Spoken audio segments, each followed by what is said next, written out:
been having this issue. There it is.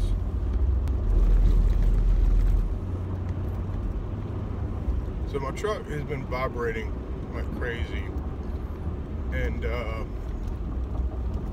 I really don't know what's going on, but I've been able to replicate it at certain speeds, but it's not every time. Like 45 miles per hour, which I was just at 40 and it did it.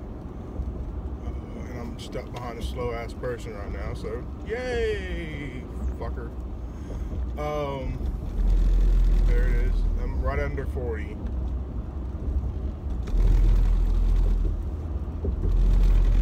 That's 45, which is normally where I get the 3.